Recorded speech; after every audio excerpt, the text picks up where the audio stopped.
Nova Nation, happy Wednesday here on Villanova Sports Talk. A very overcast and rainy Thursday here on Villanova's campus. Glad you could join me, as always, every Wednesday from 12 to 1 p.m. My name is David Szczepanski, your co-host. Just been the first, or I should say host, when Dominic Ricchetti is with me. He is not today. I am your co-host. But a lot to get to in Villanova women's basketball. We just broke down men's basketball here on WXVU. Talked about Villanova's win over Temple on Saturday in the Philly Big Five Classic, the second ever Philly Big Five Classic, which is really great for college basketball and is great for Philadelphia basketball, Philadelphia sports, trying to build back the rivalry, which I think has been lost over the past decade or so. And the crowd was a little over 14,000. That's not for each individual game. That was the overall attendance, which was less than last year's first ever Philly Big Five Classic. So I think there is a little disappointment there around the tournament, the way that the Classic kind of worked out. But I think they should keep trying it at least for 1 or 2 more years and see what happens, because it really is a great opportunity, not just in men's basketball, but women's basketball, as I'll transition to in a minute or so. It's really a great tradition. It's a great way to build the rivalry, and I think a lot of the schools, especially the players, the coaches, the diehard, passionate fans really get into it, and I think it's really about trying to build that right with a lot of the school body and get the school to attend. So looking forward to hopefully some more Philly Big Five Classics, but really thankful for the opportunity for myself to have been able to been down there at the Wells Fargo Center as well as at the Finner Pavilion for the Women's Big Five Classic, and just to be able to cover those events. The atmosphere I thought was really fun, especially for the Villanova games, both in the championship for women's basketball on Friday and in the third place game against Temple on Saturday. Talking about Villanova women's basketball, right? They really had a great win against St. Joe's a little bit more than 1 week ago. About 10 days ago, Dominic Ricchetti and I broke it down on last week's episode of Villanova Sports Talk, which you can go back and listen to on our WXVU podcast Spotify feed. Just type in WXVU podcast wherever you find your podcast. It's also on Apple Podcasts as well. And we were talking about how great of a win that was against St. Joe's, right? A 16-point win on the road against a St. Joe's team who, really coming into that game and even after that loss to Villanova has really played well, right? They have, really good scorers. Their offense has been really good. Their defense has been really good this season.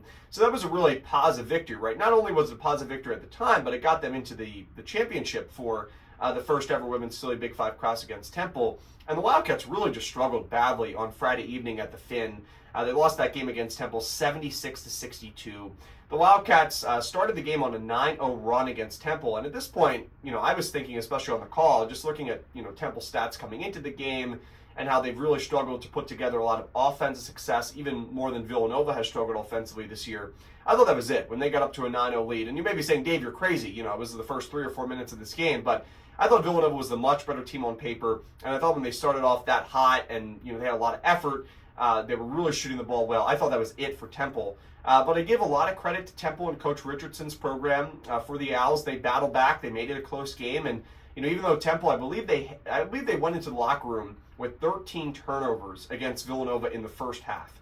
And but they were only down in this game by 4 points. The score at halftime was 34-30 in favor of Villanova. And at that point, I think the general consensus around the Finn and with a lot of Nova Nation, I know, was when I was talking to Paul and Dominic off air at the halftime show, the general consensus was Villanova let Temple hang around in this game too long, right? They had just a 4-point lead at halftime, in a game where Temple really did not shoot the ball well, especially in the first few minutes. As I said, Villanova had a 9-0 lead in the first quarter, and Temple also had 13 turnovers. When you do that, Villanova really has to take advantage of those turnovers. They were not able to. And when it was all said and done in this game, Temple had just 2 turnovers in the second half. 13 turnovers in the first half, 2 turnovers in the second half. And that was really the difference. They really made great adjustments in the second half. And this is one of the few times this season that I think you'd say that Coach Dillon's adjustments at halftime didn't work, and that the other team really had a good game plan for Villanova and really kind of shut down any adjustments that Villanova could have made. The Wildcats also really struggled from behind the arc. They were 0 for 11 heading into halftime against the game against Temple on Friday in the championship.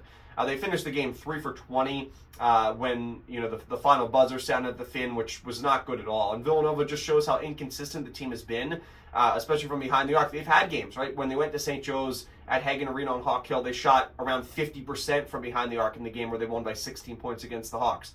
And in the game against Temple, they shot just 15%, 3 for 20 from 3 at the end of the game. And Tiara East, she had a great game for Temple. She scored 26 points. She was named the MVP of the Philly Big Five Classic Championship at the end of the game, and she really came alive in the second half. She really seemed like she couldn't miss from behind the arc, especially in a game where Villanova couldn't shoot well from behind the arc. When you have one player for Temple that is, doing as much damage as Villanova as a team from behind the arc, that really goes to show you how much the Wildcats struggled. And then in the second half, Villanova, as I said, they really had a hard time scoring. I mean, they scored just 28 points combined in the second half. They scored just 12 points in the fourth quarter, and they were outscored 46-28 in the second half. And, like I said, Temple had great adjustments. As for Villanova, Jasmine Basco had 19 points. She was really the biggest positive. You could probably argue the only big positive in this game for the Wildcats at the end of it. Some other scores for Villanova. Laura Edmondson had 11, but she had a really quiet second half. Maddie Weber had 12. Maddie Weber started off really hot for the Cats, but she was 0 for 5 from behind the arc at the end of the game. So Villanova really wanted to turn the page quickly from this game against Temple as they lost by 14 points, 76-62, in a game that they were favored by a lot of people to win. And then you got to the game against Fairfield on Sunday. So the Wildcats went to Fairfield with a record of 5-4 before playing the Stags in Connecticut. And this was another game that Villanova really is going to want back, I think, at the end of the season, because coming off the win against St. Joe's, they were in kind of the March Madness bracketology conversation of, right on the edge, right on the bubble. And after losses to Temple and Fairfield, they have definitely, really fallen down those rankings. And the loss to Fairfield was very disappointing because Villanova had an advantage in this game heading into the locker room. They were up in the first half 43-33. They were up by 10, and they really struggled in the second half. An issue for Villanova has been kind of all year with the ability to close out games, finish games, and kind of get into the winner's circle, if you will. And the Wildcats just couldn't do it. I think a lot of it has to do with, they're inexperienced. Even though Jasmine Basco has been phenomenal for the Wildcats in her, first ever, year in collegiate basketball, a true freshman, and she's only played now in 10 games when you include the loss to the Stags, 74-71. Basco is still a freshman. And, when you're counting on her to, lead your team, and even though she's done a great job this year, she scored 13 points against Fairfield. It kind of makes it difficult on the other players, especially when, your main scorers are freshmen and sophomores and younger, which, is great for the program, moving forward, especially if they stay with the Wildcats. But they just didn't have enough scoring in this game against Fairfield, especially in that second half. Four Wildcats finished the game on Sunday with double digits. Danae Carter, she led the way with 16 points, and she was awesome in this game. 16 points, 8 rebounds, 3 assists. The big issue, though, was that Danae Carter fouled out in this game. So really, once she was out of the game, a lot of what Fairfield did was they just drove to the basket, right? They put their head down, especially with Megan Anderson, who finished the game with 22 points. She was 7 for 14 from the field. So they really just found their way to get to the basket, especially without Danae Carter. And Villanova, who already lacks size, when Carter's out of the game, it makes things much easier on the opponent because then you really only have Edmondson as a true forward out there. And they put in Danny Cisaretti there for 8 minutes at the end of the game. But at this point, Fairfield just had all the momentum on their side in their home arena. Laura Edmondson finished the game with 12. Jasmine Basco, as I said earlier, had 13, but she was just 4 for 14 from the field. Maddie Weber had 13 points. She was just 4 for 11 from the field. And Brona Power-Cassie finished the game 2 for 3 from the field. Did have 2 turnovers, but finished the game with 4 points. So, the Wildcats, coming off this loss against Fairfield, they really have to rebound and do so quickly because this was a game that you really didn't want to slip away. Fairfield is a pretty solid program. They have a pretty good offense. It's not a terrible loss, right? I think the loss at Temple was probably worse when you look at a lot of the stats. But this was a game that the Wildcats really should have won. And it was a statement win for Fairfield early on in their season. They're off to a 6-2 record. Villanova falls to 5-5. And, maybe I've talked about, the positives of the Wildcats going down to the Battle for Atlantis tournament and competing against some of the best teams in North Carolina and Baylor and, also Texas A&M was a pretty solid program. But, maybe also, too, there's a little bit on the back end that they played a lot of games so far earlier this season against tough teams. They haven't had a whole lot of break, especially with the travel for going to the Bahamas and travel going to different places. And maybe it's starting to catch up with them. Maybe they're just a little more tired than other teams are right now. Not to use it as an excuse because I do think a lot of the Wildcat struggles have come over the past 2 games with, inconsistent offensive struggles.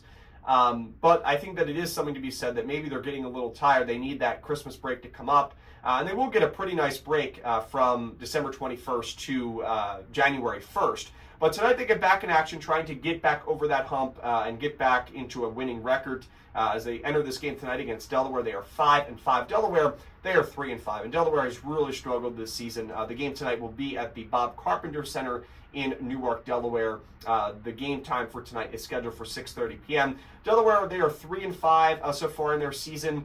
Their 3 wins have come against Colgate, 88-82 in a shootout. That game was at home in Delaware. Then they beat Evansville in a defensive battle, 65-54, and then they beat Delaware State in their most recent game, 73-26. That was a blowout against Delaware State. So the Blue Hens have won 2 consecutive games against Evansville as well as Delaware State, but there was a season, or the first 6 games for this Delaware team, they lost 5 of the first 6. They lost to George Washington, LaSalle, Temple, Providence, and Tarleton State.